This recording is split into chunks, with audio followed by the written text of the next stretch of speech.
హల్లెలూయా హల్లెలూయా. దేవుని ఉచితమైన కృపను బట్టి ఈ రాత్రి నీతో కూడా దేవుని స్తుతించడానికి ప్రభు నాకు ఇచ్చిన గొప్ప ఆశయాన్ని యావత్తు దేవుని స్తుతి మహిమ ఘనత ప్రభావం కలుగుతా. మరి ప్రియులు కొన్ని సంవత్సరాలుగా చక్కగా దేవుని పరిచయంలో ఒకరినొకరు ప్రోత్సహించుకుంటూ ముందుకు సాగుతూ ఉన్నాం. వారు నన్ను చక్కగా బావగారు అని పిలుస్తారు. నాకు చాలా ఇష్టం మాట బావగారండి అంటారు. నిజంగా ఇది క్రీస్తు ప్రేమను బట్టి ఇది మాత్రం సాధ్యం. హల్లెలూయా. లోకలో కూడా పిలుచుకుంటారు కానీ అవి కొద్ది కాలమే ఉంటాయి. ఇది మంది ఇప్పించే వరకు వాడు ఏదైనా కొనిచ్చే వరకు మాత్రమే రిలేషన్ ఉంటుంది, తర్వాత కొట్టుకుంటారు. కానీ క్రీస్తు ప్రేమలో ఉన్నటువంటి ఆ ఆత్మీయతలో ఉన్నటువంటి అనుబంధం అది గొప్పది. హల్లెలూయా హల్లెలూయా. ప్రియులారా, చక్కని సమయంలో మనం వచ్చాం కనుక మరి గ్రీటింగ్స్ చెప్పమన్నారు కనుక, శుభములు చెప్పమన్నారు కనుక మీ ఉపవాస పండుగలకు ఒక పేరు పెట్టారు మీ పాస్టర్ గారు. ఏంటది చదవండి. ఉజ్జీవ ఉపవాస మనోహర పండుగలు. హల్లెలూయా. పేరు ఈ ఉపవాస కూడికల్లో ఉజ్జీవం ఉంది, ఆమె ఉపవాసం ఉంది, ఆమె మనోహరం సంతోషకరంగా ఉంది. ఎంతమంది సంతోషంగా ఉన్నారు? నిన్న ఇవాళ రేపు అందరూ సంతోషంగా ఉన్నారు. సంఘంలో జరిగే క్రిస్మస్ల కన్నా, సంఘంలో జరిగే పెళ్లిళ్ళ కన్నా, సంఘంలో జరిగే ఇతర కార్యక్రమాల కన్నా మనం ఆసక్తిగా ఉండవలసినటువంటి ప్రార్థన గుర్తులు ఏమంటే, కనుక మీరు ఒక రోజు ఉన్నారు, 2 రోజులు ఉన్నారు, 3 రోజులు ఉంటున్నారు, అది మీకు తెలియాలి, దేవుడు తెలియాలి. కనుక మరి ఎంత ఉపవాసం ఉండి దేవుని మందిరంలో మనం కనపడతామో, ఉపవాసంతో దేవుని సన్నిధికి వస్తామో, దేవుడు గొప్ప కార్యాలు చేస్తాం. కనుక చాలా అంశాలు ఉన్నా కానీ ఒక స్త్రీ ఎస్తేరు గురించి ఒక మాట మీకు చూపించి నేను ముందుకు సాగుతాను. వీళ్ళారా, మరి ఈ మనోహర పండుగల్లోకి వచ్చిన మీరు అందరూ కూడా అందరినా వంక చూస్తున్నారా? కొందరినా వంక చూస్తున్నారు. పిల్లలు మీరందరూ నా వంక చూడాలి, లేదంటే ఏం చేస్తారో నాకు వెళ్ళేటప్పుడు ఎత్తుకుపోతాను. అర్థమైనా? వెళ్ళేటప్పుడు ఎత్తుకుపోతాను, చూసుకుంటాను.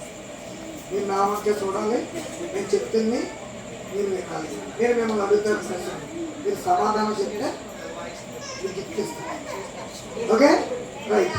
ఇక్కడ ప్రియులారా, ఎస్తేరు గ్రంథంలో దేవజనులు వచ్చేసరికి అంటే ఒక మాట ఉపవాస ప్రార్థనలో ఉన్నటువంటి శక్తి గురించి మనం చూసినప్పుడు 3వ అధ్యాయంలో ప్రియులారా, 3వ అధ్యాయంలో మనం చూసినట్లయితే అక్కడ ఒక మాట అంటాడు. ఎవరు? మన మొర్దెకై గారు అంటారు. ఎవరు ఎడుతున్నారు అక్కడ? ఎవరక్కడ? వాళ్ళు బంధించారు కనుక ప్రియులను గమనించండి. ఇక్కడ ఒక మాట ఏమంటాడంటే ప్రియులారా, 4వ అధ్యాయము 14వ వచనం చూస్తే, నీవు ఈ సమయమందు ఏమీ మాట్లాడక మౌనంగా ఉన్న ఎడల యూదులకు సహాయము విడుదలయు మరి యొక్క దిక్కు నుండి వచ్చును గాని నీవును నీ తండ్రి ఇంటి వారు నశించుదురు. నీవు ఈ సమయమును బట్టి రాజ్యములకు వచ్చితివేమో అని ఆలోచించుకోమని చెప్పమని.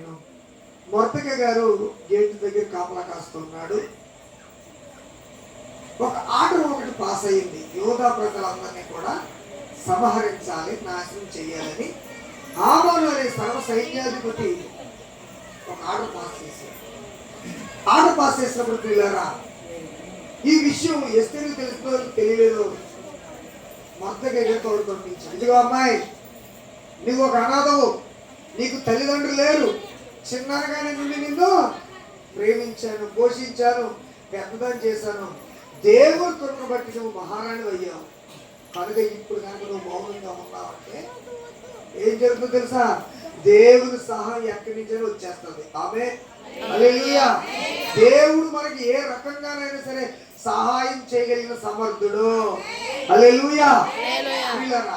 మరి ఏలియను కాపుల చేత పోషించాడు కదా, అంతకన్నా ముందుగా ఎర్ర సముద్రం 2 బయలు చేశాడు కదా, ఏమండి మన్నాను కురిపించాడు కదా, పంటలోనికి నీళ్ళు ఇచ్చాడు కదా. ఇవన్నీ దేవునికి అసాధ్యమైనవి కావు. హల్లెలూయా. దేవునికి సమస్తం సాధ్యమే. కనుక ఈ సమయంలో మనం మౌనంగా ఉండకూడదు. దైవజనులు 2వ తారీఖు, 3వ తారీఖు, 4వ తారీఖు, 5వ తారీఖు వరకు ఉపవాసకుడికి ఎందుకు ఏర్పాటు చేశారంటే దేశ పరిస్థితి ఏమీ బాగాలేదు. భారతదేశ పరిస్థితి ఏమీ బాగాలేదు. సండే స్కూల్ టీచర్ గారు అస్సలు బాగాలేదు. యవనస్తులు ఏమనుకున్నారు? 60% మంది యవనస్తులు ఉద్యోగాలు లేక సర్టిఫికెట్లు పట్టుకుని ఏమండి 3,000కి, 4,000కి, 5,000కి ఉద్యోగాలు చేస్తున్నారు. 5,000, 6,000, 7,000 అంటే భార్యను పోషిస్తాడా, పిల్లల్ని పోషిస్తాడా? ఏమండి ఉద్యోగాలు లేవు, నిరుద్యోగం పెరిగిపోయింది, చట్టాలు తారుమారైపోతున్నాయి. అర్థమైందండి? ప్రాముఖ్యంగా మన భారతదేశ పరిస్థితి ఏం బాగాలేదు. ఈ సమయంలో ఈ 4 రోజులు కూడా మీరు ఏం చేయాలి తెలుసా? వాక్యం చెప్పబడిన తర్వాత భారతదేశం ఎత్తుబడి ప్రార్థన చేయాలి. ఆమె హల్లెలూయా. భారతదేశంలో ఉన్నటువంటి 28 రాష్ట్రాలను, 8 కేంద్ర పాలిత ప్రాంతాలను మన ప్రధానమంత్రి గారిని, మన ముఖ్యమంత్రి గారిని గమనించాలి. మన జిల్లాను, మన రాష్ట్రాన్ని, మన గ్రామాన్ని, మన ప్రాంతాన్ని ప్రాముఖ్యంగా దేవుని సన్నిధిలో ఎత్తుపట్టాలి. దుష్టుడు చెలరైపోయాడు. దుష్టుడి యొక్క దుర్మార్గం క్రియలు మన కళ్ళారా చూస్తూనే ఉన్నాం. భార్య భర్తల మధ్య సమాధానం లేదు, అన్నదమ్ముల మధ్య సమాధానం లేదు, ఇరుగు పొరుగు వారి మధ్య సమాధానం లేదు. ఉందండి, నటిస్తున్నాను అంతే. ఏం తినే బాగున్నావా, బాగున్నాను పాప అంటుంది అంతే. అంతే, అక్కడతో క్లోజ్. అర్థమైందా? మీరు ప్రభు బలారాన్ని అందరూ సేకరించుకుంటారా, ముద్ర ఎట్టుకుంటారా? సంఘంలోనే సేకరణలు, సంఘంలోనే ముద్దులు. మరి ఇంటికి వెళ్ళిన మళ్ళీ సేకరణ ఎత్తారా? ఎవరు ప్రభు దగ్గరికి వెళ్ళను, నేను సాయంత్రం పడదాం, మీకు ఇసుపోతాం అంటే ఎలాగా? అలా ఉండొచ్చా క్రైస్తవులు? నువ్వు తిన్నదేంటి? ప్రభు శరీరాన్ని. నువ్వు తాగిందేంటి? ప్రభు రక్తాన్ని. మరి ఎందుకు మాట్లాడవు? చక్కగా సేకరించగా తప్పు కూడా చూడలేగా. ఇది తప్పు. క్రైస్తవులు సంఘములో ఐక్యతగా ఉండాలి, సమాజంలో ఐక్యతగా ఉండాలి, గ్రామంలో ఐక్యతగా ఉండాలి. ఆమేన్, హల్లెలూయా. సహోదరుల ఐక్యత కలిగి ఉంటే ఎంత మేలు, ఎంత మనోహరము. సహోదరులు అంటే సహోదరి మనులు కూడా ఉన్నారని అర్థం. అక్కడ అర్థమైందా? కుమారులు యెహోవాను గురించి శ్వాస అంటాడు. మరి కుమార్తెల్ని ఆయన వాళ్ళు కూడా ఇచ్చింది ఆయనే. కనుక ప్రియులారా, సహాయం ఎక్కడి నుంచి వచ్చేస్తుంది. కానీ ఈ సమయంలో మనము మౌనంగా ఉండకూడదు. దైవజన 4 పూటలు 4 రోజులు ఎంత వ్యయం, ఎంత ప్రయాస. ఏమండి ప్రియులారా, సంఘంలో చేర్చబడిన మీరందరి మీద సంఘ బాధ్యత ఉంది, సంఘ భారం ఉంది, సంఘ పరిచర్య భారం ఉంది. ఉందలేదా? ఆవిడ భారం ఉంది కాబట్టి సంస్థలు నడిపెడుతుంది. ఇంకొక ఆవిడ సేవ సమాజం నడిపిస్తుంది, ఇంకొక ఆవిడేమో యూత్ నడిపిస్తుంది, ఇంకొక అన్నయ్యేమో పురుషుల సమాజం నడిపిస్తాడు.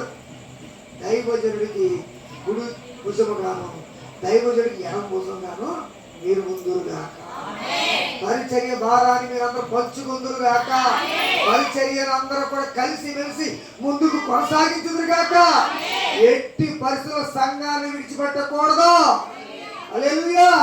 విడిచిపెడతారా? ఎప్పుడు ఆవిడకి ఇస్తాడు పాట అంట మా దగ్గర. ఎప్పుడు ఆవిడకి ఇస్తాడు, నాకు ఎవడో నువ్వు ముందు వస్తే నీకు ఇస్తాను. పాటలు అయిపోయి ఆటలు అయిపోయి వాక్యం దైవజనుడికి వాక్యం నిలబడితే పాట ఎక్కడ ఇస్తాను తల్లే? చెప్పండి. ఆయన మాట్లాడతాం, పాటలు వస్తే పాట పాడతాం, ప్రార్థనలు వస్తే ప్రార్థన చేస్తాం, ఆరాధనలు వస్తే ఆరాధన చేస్తాం. నువ్వే చెప్తాగా కొంచెం గంట తగ్గుతుంది కదా. ఆ సెప్టెంబర్ నుంచి వాగుతున్నాను. ఈరోజు కూడా రాజమండ్రిలో వాక్యం చెప్పు, నా తర్వాత జాన్పాల్ గారి వాక్యం ఊరికి మాట ఇచ్చాను మీ భాష గారికి. రేపు రాత్రి నేను వస్తానని వచ్చేసాను. అంతే. ఆయన పెద్ద ఆయన పిలిచిన ఆయన మీరు కూడా ఉండండి, రాత్రి ఉండండి, రాత్రి ఉండండి. నేను మాట ఇచ్చాను. వెళ్ళి ఆయన కనబడి ప్రార్థన చేసి వెళ్ళిపోయి అని వచ్చాను. కానీ అయ్యగారి మనసు ఒప్పలేదంట. ఒక 5 నిమిషాలు ఇచ్చాను. ఆల్రెడీ 3 నిమిషాలు అయిపోయింది. 4 నిమిషం దగ్గర ఉన్నారు.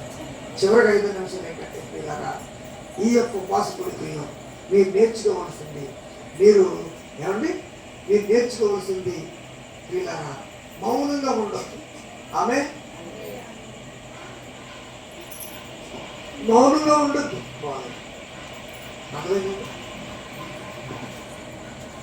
5 రాష్ట్రాల్లో క్రైస్తవులు సేవకులు చెప్పారు. 5 రాష్ట్రాల్లో ఎలాగైతే జరుగుతుందో ఈ కింద రాష్ట్రాలైనటువంటి 5 రాష్ట్రాల్లో, కేరళలో, కర్ణాటకలో కూడా సేవకులు చెప్పాలి. మోడీ గారు, మన ప్రధానమంత్రి మోడీ గారు కంకణాలు పట్టుకున్నాడు.